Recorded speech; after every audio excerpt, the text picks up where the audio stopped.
Well, joining us now to discuss some of the U.S. tariffs and, of course, Iran rejecting U.S.'s negotiations is Errol Morkoc.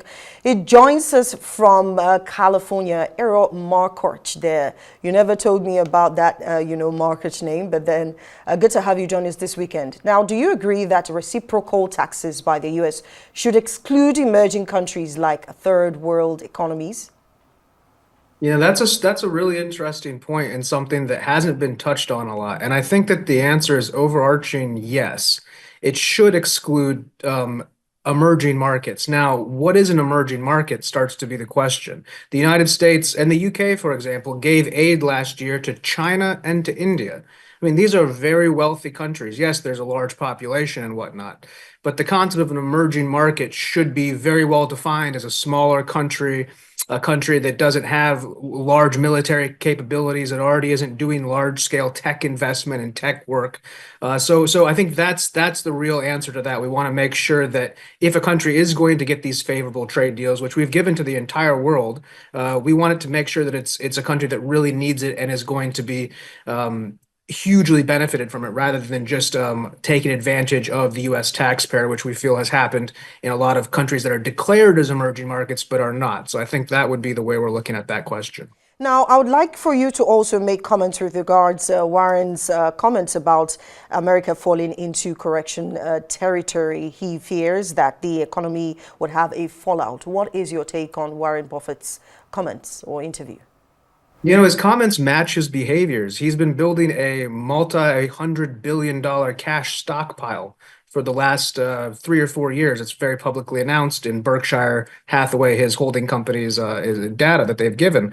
So obviously, Warren Buffett has been planning for a correction for years. If you were not planning for a correction, you would not be so heavily into cash. And I think that that's because there's sort of a situation that needs to happen, and you need to have this trade rebalancing. You need to have reciprocal and equitable trade. And when that sort of when the U.S. as an indispensable sort of nation where everybody is just has the advantage against us changes, that moment of change is going to be, social functionalism. And inside of that, you will have a drawdown like we've seen. You will have uncertainty. And that's where somebody like Warren Buffett is poised to capitalize massively. But that doesn't mean that, oh, okay, so we should just forever let trade go one way. We have a $36 trillion debt. We have a trade deficit with everybody in the world effectively. And just so the rich can keep their equity in their stocks, keep in mind only 1 out of 10 Americans actually owns a meaningful amount of stocks, that we're supposed to just allow this trade imbalance to go on forever. So I agree with Warren Buffett's general analysis. I think anybody with an economics degree would understand that if you change anything in a cycle, you're going to have turmoil. But I wouldn't say that all is lost. And obviously, Warren Buffett has seen this moment coming, and this is a huge opportunity for him and anybody else in his position. So it's not wrong in the short term, but I think obviously it's wrong in the long term. And Warren Buffett wouldn't be sitting there with a pile of cash to buy all this equity if he thought the long run was going to be a bad run too. So it's about making America strong again for future generations, not for this next 6 months or whatever, while we go through the trials and tribulations and the sort of bombastic Trump proclamations, carrot and stick. These kind of things are how Trump negotiates. But once the dust settles and once the American manufacturing sector or American worker is given, it doesn't even have to be a factory directly, but it has to be commitments and promises. And once we feel that we have this reciprocal situation, I think Mr. Buffett will be very happy that he's had all this cash and invested it probably very well during this economic downturn. Now, quickly, April 2nd is Liberation Day for Americans, but for foreign businesses, it's more like a revenge day. That's according to comments out there. Also, April 2nd is expected to signal a shift of trade partners and allies. Do you think this will give China more edge in its push to dominate the world power? I doubt it. We are China's largest trading partner, and China has a incredible population issue with population aging problem. On top of it, China can't feed its own population without the U.S. controlling the seas and importing food. So the idea that they're going to take an economic world situation and turn it to their advantage is pretty unlikely. I think that the idea that it's about revenge is a unfortunate way to frame it, because if you've been able to take advantage of somebody who's given you this ability to take advantage of them for X amount of years, and then one day they say, okay, now we're not going to give you the 25% off at the dinner anymore. People get addicted to discounts. Right. And that's what's happened. The world has had a collective perpetual discount against the American market. Now the Americans are saying we want to make it one to one, and they say it's revenge and this and that, but really it's not. It's equality. And equality is oppression to people who have always had the advantage. And so that's how they feel. But as far as China leveraging this to their advantage, I can't see how they will. It's going to hurt them far more than it's going to hurt us. We're the biggest consumer, they're the biggest supplier. They're going to have to maintain their market share somehow, and they're going to have to fight off domestic competition or foreign countries, including Chinese companies, investing in the U.S. to avoid these tariffs. So it'd be very surprising to me to see if China could leverage this in any way that isn't negative for them. So let me give you an instance now, Errol. Canada is set to increase tariffs on the U.S., and Trump has warned that EU's collaboration with Canada shouldn't, move forward. How do you dictate how other nations do business? And secondly, I want you to answer that with regards some of the American business owners there. This would mean a big bunch on the shoulders of those who do business in the U.S. as well. Yeah, well, I guess you do influence the way the world does business through tariffs. So the same way that the Canadians have influenced how the Americans have done business, will certainly go the other way. I think it's important to understand that when you bring Canada into the situation, we only export maybe 1 to 2% of our GDP to Canada, and that's generous. Canada, 30% to us. Imagine there's a lemonade stand and we're the only customer, and now we're saying that we want to pay a fair price. Well, they can hum and haw and this and that, but they don't have anywhere else to sell it. So they're going to have to come to the negotiating table. These tariffs aren't meant to be there forever. They're meant to so that the reciprocal tariffs are taken off. So then there can be free trade, actual free trade between, I mean, that's what neighbors should do. That's what allies should do. If you're our ally, you shouldn't be tariffing our cars. That's telling us how we can do business. And then we're not tariffing your cars. And then we put a tariff on your car and you feel offended, then take the tariff off and everything's cool. So I think that's kind of a situation. Again, equality feels like oppression when you've had this advantage for so long. So a lot of these countries can hum and haw and make their statements. But if they try to get into a global trade war like Europe and Canada teaming up, I mean, it's not going to go well for them, and it's only going to collapse their markets more. They are the ones who export to us. They're the ones who all of their labor is in their manufacturing base. Our entire economy is service based.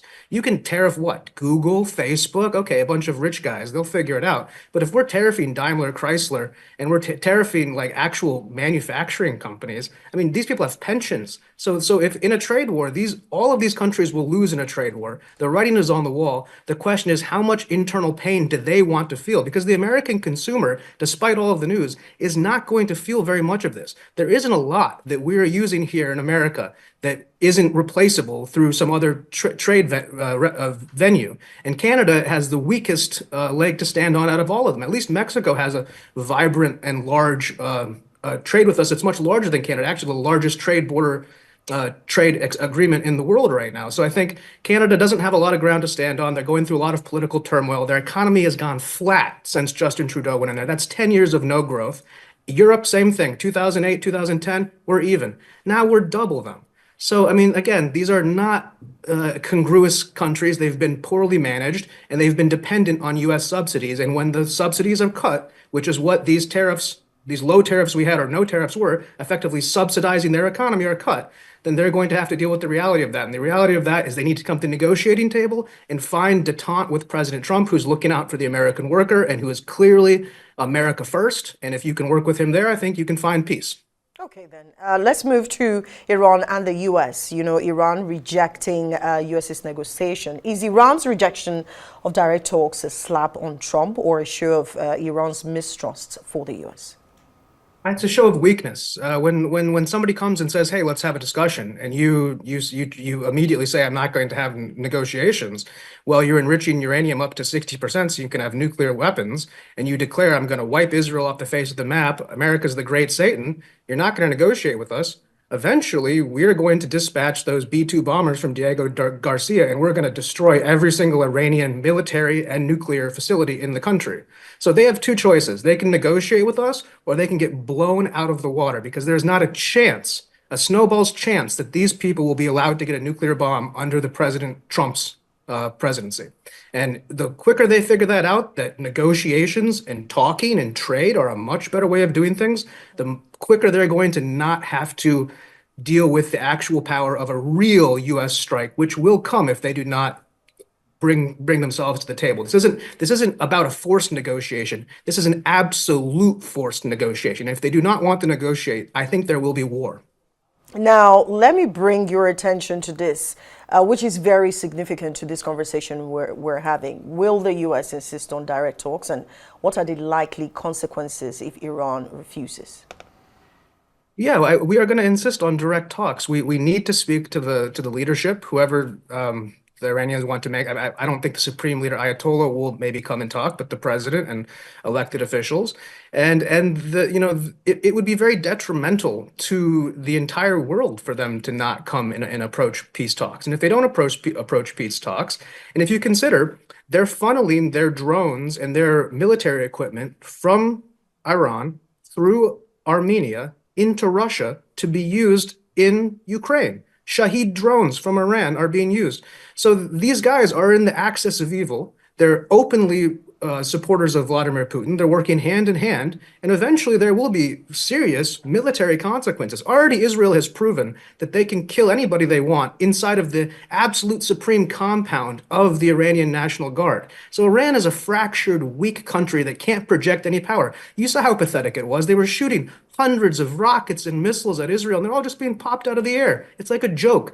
They're an army from a century gone by, and they're really being led by people who don't understand that this is a new world order. This is a world order that wants peace and wants trade. And if you don't want to have peace and trade, that's cool. But if you want to enrich bombs and you want to start a nuclear arms race in the Middle East, which that is what will happen, by the way. Saudi Arabia has already said, if Iran gets the bomb, we will get the bomb. So as soon as Iran officially has it, the whole Middle East becomes radioactive. And from a historical perspective, there isn't a lot of calm blood, calm minds in that area, and probably you'll have a nuclear proliferation that will be actually explosive. So it's going to be incumbent upon the Iranian people to encourage their leaders to sit down and talk to President Trump, who is the first American president who is going to actually want to sit down and talk to them. And if they don't do that, they might see all those nuclear facilities just blowing up out of the water one day, and there's not a lot they can do about it. Now, I wish you can take this in just maybe 2 sentences. Do you see Iran twisting the U.S. towards lifting some sanctions on them for direct talks to hold? Plus, which Western or Middle East ally can wade into the Iran-U.S. negotiations feud? Yes, I think they could get some concessions. I think that they could twist the arm a little bit and Trump would be willing to give a little bit. And as far as besides the obvious, I think you're going to have a strong involvement in Ankara from the Turkish. The Turkish are the second largest army in NATO. They are, a very strong ally of the United States, and they are one of the only Muslim majority countries that can actually project power, that has an air force, that has a ground force. So the Turkish, I think, will be somebody who maybe can play a mediator role in this conflict. All right, then, good to have you, and thanks Thank for making out time. Errol Morkoc is a Republican spokesman there with